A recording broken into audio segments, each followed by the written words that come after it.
يا صباح السعادة والسكر الزيادة، صباحكم معطر بذكر الله. اللهم صل وسلم وبارك على سيدنا محمد وعلى آل سيدنا محمد. جالكم النهاردة فيديو جديد. صباحكم معطر بذكر الله، صباحكم زي العسل. طبعا انا هنا بصوا بقل كمية من المقادير. هتعملي احلى قراقيش، احلى من بتاع الافران، مش هقولك زي بتاع الافران، انا ما بيعجبنيش بتاع الافران بصراحة. هنشوفها مقادير مظبوطة. دي بقى القراقيش اللي هي مش الناعمة، اللي هي يعني خشنة بس مش خشنة قوي ولا ناعمة قوي، اللي هي في المظبوط. لو انت كده بتحبيها وتقومي تفطري بقى، احنا داخلين على الشتاء وكل سنة وانتم طيبين، مع كوباية شاي بلبن بقى وكوباية شاي، حاجة زي العسل كده الصبح. يلا نشوف المقادير ونصلي على الرسول عليه افضل الصلاة والسلام، ونشوف الطريقة الجميلة دي اتعملت ازاي. هنا طبعا هنجيب كيلو دقيق. انا طبعا هشتغل بكيلو دقيق. طبعا انا نخلاه بس بره الكاميرا يعني عشان ما اطولش عليكم الموضوع.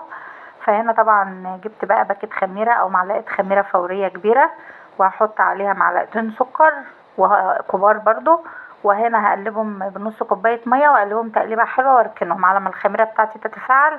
احط بقيه المكونات اللي هي الجافه، وبعدين نشتغل هنا نشوف الماده الدهنيه هنحط قد ايه. طبعا هنا انا كنت انا وبنتي يعني كانت عايزه تجيب من الفرن وكده. فانا طبعا انا بعمل حاجه موفره، الكيلو ده عامل لي يجي 2 كيلو وشويه. هتشوفوها دلوقتي كميه معتبره تكفيكي كام يوم، وبكيلو واحد عملنا كميه تكفي. ممكن تقعدي لك اسبوع كده تاكلي فيها. بس هي من طعمتها والله ما عادتش عندي يومين ثلاثه كده، يعني كان كبرها يعني. طبعا هنا انا هشتغل بسمنه مخلوطه. انت بقى عايزه تشتغلي بسمنه بلدي خالص تشتغلي، سمنه نباتي براحتك. كوبايه سمنه ونص كوبايه زيت عشان تحمر القراقيش كده وتديها خروشه وجميله وقرمشه كده. طبعا هنا بقى جبت المكونات الجافه، حطيت نص معلقه ملح صغننه، وحطيت هنا معلقه ريحه الكحك، او حطي بقى معلقه شمر او ينسون بتدي ريحه حلوه قوي للقراقيش او الكحك. طبعا بس تحمصيها بقى الاول، لو ينسون او شمر حمصيها الاول. طبعا هنا السمنه بتاعتي لما قدحت خالص شلتها من على النار وسبتها تبرد 10 دقايق. ونزلت هنا بثلاث معالق سمسم كبار عشان اوحد لون السمسم. لو انت حمصتيه كده على ايدك بيبقى ساعات واحده فاتحه وواحده غامقه، لا ده بيديك اللون كله اللي هو بيبقى لون واحد. بتسهل على نفسك وفي نفس الوقت بيبقى لونه جميل قوي في قلب الكحك او القراقيش يعني، او اي معجنات. خلي بالك الخطوه دي اعتمديها على طول. طبعا هنا بقى علشان القراقيش بتاعتك تبقى مخروشه، انزلي بقى بالسمنه وهي مقدوحه كده عليها. هتخرجي الرطوبه اللي في الدقيق، وفي نفس الوقت بتديكي قرمشه وخروشه جميله كده بعد التسويه. هقلب بقى هنا شويه لحد ما السمنه تبرد وتتشرب كده، الدقيق يشرب منها يعني، واقدر امسكها بايديا كده، ابتدي بقى افركها وابسسها كده تبسيسه حلوه. ما تحطيش ايدك في وهي سخنه قوي طبعا عشان ما تحرقكيش او كده. ربنا يا رب يعني يعافينا كلنا ويجرنا من النار. إيه خلي بالك عشان انا كنت غشيمه يعني، كنت باجي احط ايديا كده واقوم ملسوعه منه. فهنا طبعا قدرت بقى ايدي تستحملها، بدات افرك هنا بقى لما تبقى زي حبات الرمل، والدقيق يتشرب السمنه كده ويبقى لونه مصفر جميل كده.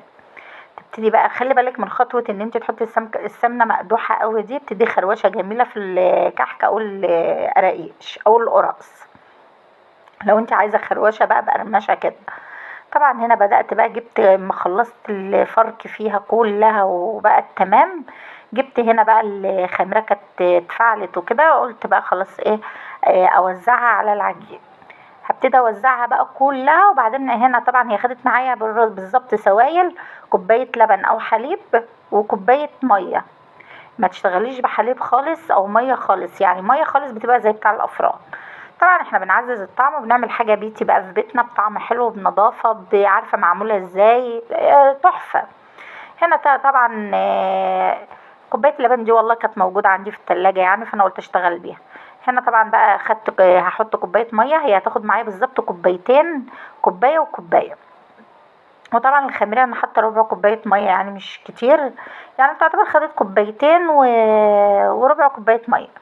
بس ما ترتبطيش بالسوائل معايا، لان طبعا الدقيق معايا قبل سوائل، انت ممكن الدقيق اللي تكوني جايباه ما بيقبلش. فالسوائل تبع ايدك انت وتبع ما بتشتغلي، وتحسي ان العجينه معاكي عايزه سوائل شويه، تحطي حبه حبه يعني ما تحطهاش مره واحده.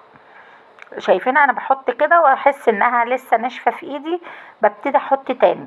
هبتدي بقى اعجنها والمها كلها، وبعدين احنا هنا بنلمها مش عجن يعني، خلي بالك من الخطوه دي عشان احنا مش عايزين عجينه لها عرق. القراقيش او الكحك او القرص ما بيبقى لهاش عرق، بتتقطع زي ما انت شايفاها كده. طبعا بشتغل فيها وهي سخنه، يعني ما بسيبهاش تختمر، هتختمر معايا على الصاجات او الصواني. هبتدي بقى ابرمها قوي كده وابتدي ابططها. دي بقى لو قراقيش عاديه يعني زي ما انا هعملها كده، مش هحشيها. بس هعمل لك لو انت عايزه تحشيها، لان انا طبعا ما كانش عندي عجوه ولا حاجه، فانا طبعا عاملاها ساده. هوريكي برضو الخطوه الجايه لو انت هتحشيها هتعمليها ازاي. طبعا التقطيع ده زي ما انت عاوزه بقى، رفيعه تخينه طويله قصيره اي حاجه زي ما انت عاوزه، بس انا بحب عيني كده تشوفها الرفنوعه اللي انت شايفاها دي، ما بحبهاش عريضه يعني. هنا بقى طبعا ما تطخناهاش قوي، لان هي لسه هتختمر يعني هتعلى لسه شويه معاكي. فخلي ايه العلو بتاعها مش عالي قوي، عشان هي لما تعلى ما تحسيش ان هي معجنه معاكي او العلو بتاعها مش مظبوط. يعني انا هنا كده على ما تعلى بقى شويه بعد الاختمار هتبقى مظبوطه قوي. طبعا هنا هتاخد قد ايه، اقولك هتاخدت معايا ساعتين، يعني سبتها على الرخامه تبع المكان بقى وتبع تدفئته. لو المكان عندك دافي مش هتاخد اقل يعني اقل من ساعتين. لو المكان بقى عندك عادي ومتهوي وكده هما ساعتين ساعتين ونص كده. طبعا ما كنتش مستعجله يعني، وبعدين كل ما بتختمر كل ما بتديكي نتيجه احسن يعني. بس مش تختمر يعني تقعد فترة طويلة. هما ساعتين ساعتين وربع كتير، ولو في الشتا ساعتين ونص مش مشكلة، ويكون مكان دافي. دي الخطوة التانية بقى اللي انا بقولك لو انتي هتحطي عجوة او هتحشيها، تقومي جاية حاطة في النص وبرمة من الشمال واليمين كده، وتقفلي وتقومي قلبها بقى على الوش التاني، وتسيبي التقفيلة من تحت، وتقطعيها بقى براحتك. شايفين كده مظبوطة خالص. هبتدي بقى ابططها اهوت، افردها برضو، اعملها سمك ايه مظبوط، واسويها وابتدي بقى اقطعها. صدقوني والله العظيم الحاجات دي الشتا بقى جاي، كل سنه وانتم طيبين. الحاجات دي بتبقى في البيت جميله، وبتقومي كده مش بتبقي حامله هم يعني بتغيري ريقك بيها كده، واولادك قبل ما يروحوا المدرسه قبل ما يروحوا دروسهم، حاجه كده احلى من البسكوت برضو، احلى من الحاجات دي يعني. الحاجات دي وانا صغيره والله ما كنتش بشوفها الا في الاعياد بس. كنا عارفين العيد بالكحك والقراقيش والبسكوت وكده. فطبعا احنا دلوقتي بقى معانا اولادنا والزمن اتغير، وكل حاجة بقت موجودة ومتاحة، والخير كتير يعني الحمد لله. فبتقومي بقى تعملي حاجات زي دي في بيتك، بتدفي بيتك وبيتك بيبقى فيه خير. شايفين هنا بقى كانت خمرت، هدخلها بقى ايه في الفرن. شايفين ما شاء الله، والعلو بتاعها مظبوط، والكمية معتبرة والله العظيم، جميلة جميلة، والتسوية تحفة. طبعا انا حطيت قايده الفرن قبلها بربع ساعة، وحطيتها على الشبكة من تحت كده، ومدت لون من تحت، بدأت لها الفرن من فوق، وهشة ومقرمشة وتحفة وطعمها جميل، وقلبالي ريحة البيت حرفيا. هنا بقى خلاص كنت لميتها كلها، ولادي كانوا كلوا منها وهم جنبي، وكمية حلوة بصراحة، ويا ريت تجربوها بالطريقة دي مقادير مظبوطة. جربيها ومش هتندمي، وان شاء الله تعجبكم. واشوفكم في فيديو جديد، مع الف مليون سلامة، هتوحشوني.